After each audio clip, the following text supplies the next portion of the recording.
Roll the camera. Okay.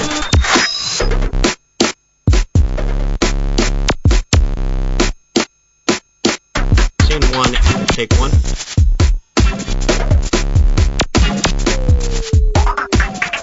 Scene 1, take 2.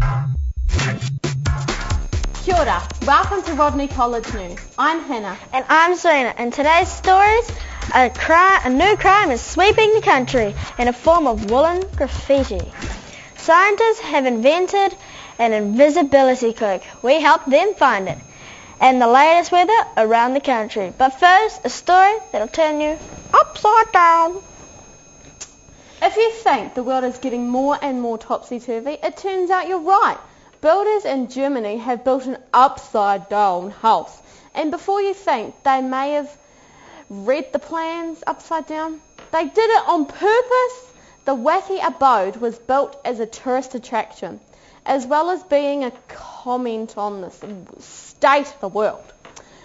The house is 23 feet tall and rests on the roof, and has steel beams in the attic inside the house, where the beds are screwed into the ceiling, upside down wardrobes, and an upside down kitchen, and even an upturned bathroom.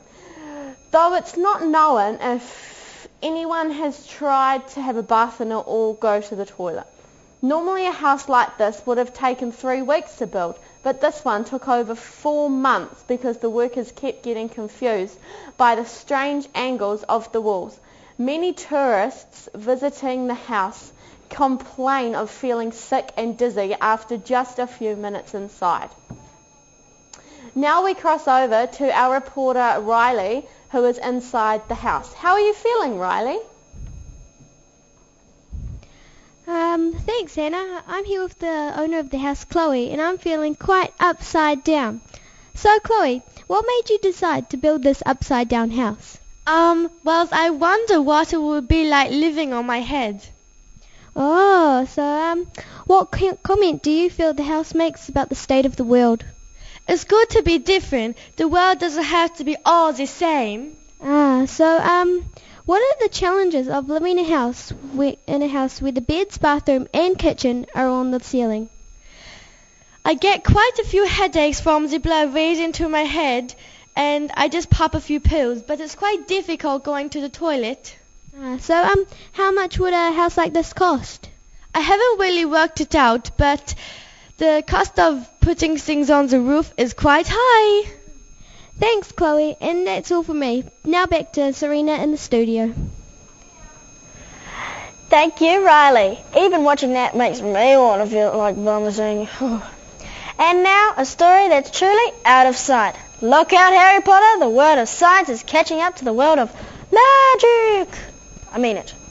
Scientists in Europe have created a 3D invisibility cloak, which can hide objects by bending light waves. It has been found that light can be controlled using special tiny crystals that make objects disappear.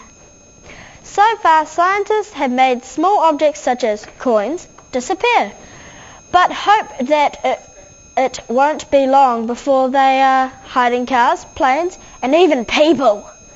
People have always dreamed of making themselves invisible. I know I have. One top scientist says, "The possibilities are endless and we were all excited." However, since inventing the invisibility cloak, the scientists have been having trouble finding it. As soon as we put it down somewhere, it just disappears, the inventor of the cloak says. And it appears they are having trouble finding the other things like lunch, which they think may be underneath the invisibility cloak. What will this invention actually be used for? Hoping to see through the reasons behind the cloak, here is our spot reporter, Nicole, with the story. Hello, I'm Nicole, and with me is Alex, one of the scientists behind the invisibility cloak. Hi Alex, and thanks for joining us today. What made you want to invent an invisibility cloak? Well, I've always been a big fan of magic, and being invisible is just so awesome. Can you show me how the invisibility cloak works? Well, I would, but I don't really know where it is. It's right here. What do you hope the cloak will be used for? Oh, well, heaps of things really. Security is a big one. I mean, you could just put it over your car and boom, your car would be gone. Do you think this invention will be publicly accepted or rejected? We hope it will be accepted, but overall we're sure it will be a blinding success. Well, that makes things very clear. Thanks for joining us. And we're out of time. Over to you, Hannah, in the studio. Thanks, Nicole. And now, how's this for an interesting yarn? A new wave of graffiti crime is covering the country thanks to an underground gang known as the Midnight Nighters. These wool-waving criminals are covering tree branches and lampposts with small jerseys and scarves under the cover of darkness. Police say the knitted activities of the gang are illegal because they're woolly crimes and being done on public property without permission. The popularity of woolen graffiti is growing and more public objects are being wrapped up every night. But the problem is growing, police say, and warn that if the midnight knitters aren't caught soon, every tree, lamppost and traffic light in the country will be warmly dressed against the cold. The problem is spinning out of control. There are close-knit group of dyed in the wool criminal. We are snitching together a case, but it's not seamless. There is no real pattern to the criminals. A police spokesman said today, so far, the criminal knitters have escaped arrests and continue to pull the wool over the eyes of both the public and the police. Now we go to our secret location with our investigator reporter Tyra Lee, who has an exclusive interview with one of our Midnight Knitters gang. Oh, thanks, Hannah.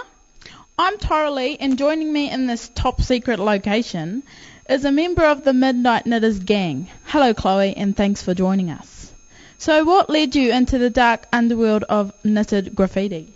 Well, all my homie G's decided instead of writing on walls, why not do something different? So me, the brains of the pack, decided to knit graffiti. Do you see yourself as a criminal? No, Why not? quite easy to be pulled down, and my nana does it, and she's not a criminal. We're just keeping the trees warm. Apart from trees, lamp posts and traffic lights, what else would you like to graffiti on with your woolens? Well, it's kind of anything we stick it to. Like, usually when we did it with spray paint, Where do you get the wool from? I got it from the warehouse. There was a massive sale, 2 for $5. Sure. Thanks for your time, Chloe, of the Midnight Knitters gang. We now go over to Steph with the weather update. Thank you, Tyra, and good evening. Good evening, New Zealand. Let's have a look at tomorrow's weather. Starting in the far north in Kaitaia, look out for some pretty flash flooding and raindrops as big as your head. You'll have to if you're going outside, wear a hat. Moving down to Auckland, there will be a mix of fair conditions and unfair conditions. But those are the conditions and you'll just have to accept them. There will be no weather for the Bay of Plenty. It's taking a short holiday but is expected to be back for the weekend. In Napier and Hastings, the weather will sometimes be changeable and sometimes not. We have really no idea what will happen there. In In the Taranaki, a mild depression brings with it a very dull day with no highlights at all. It will be overcast and gloomy all morning, but things should cheer up by the evening. So don't worry, everything will be fine. Wellington will have another capital day. There will be no wind at all, and the day's conditions will be so pleasant they'll actually be extreme. In the top of the South Island, Kaikoura can expect to have a good day. Meeting friends for lunch, going for a swim, and reading the newspaper. But try to stay indoors as the weather will be just terrible. A real mix for Christchurch, which will have some unreasonable rainfall, some sensible wind, moderate thunderstorms, and some of very angry snow. And in the lower south, Dunedin will be frosty, cold, and unfriendly until late morning. Then the sun will pop over for a visit. Everybody likes the sun. That's all for me. Remember, if it's raining outside, that's the weather for you. Good night, New Zealand. Now it's back to the news desk with Hannah and Serena. Thanks, Steph. Well, that's all the time we have. Hope you enjoyed this evening's broadcast. Thank you for watching it all. See you next time. Until then, I'm Serena. And I'm Hannah. Goodbye. E nohora. Ladies and gentlemen. Roll the camera. Okay.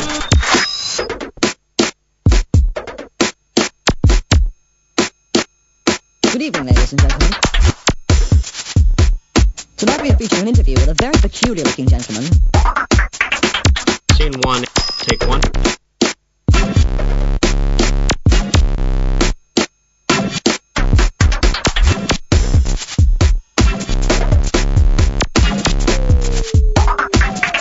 Scene 1, take 2.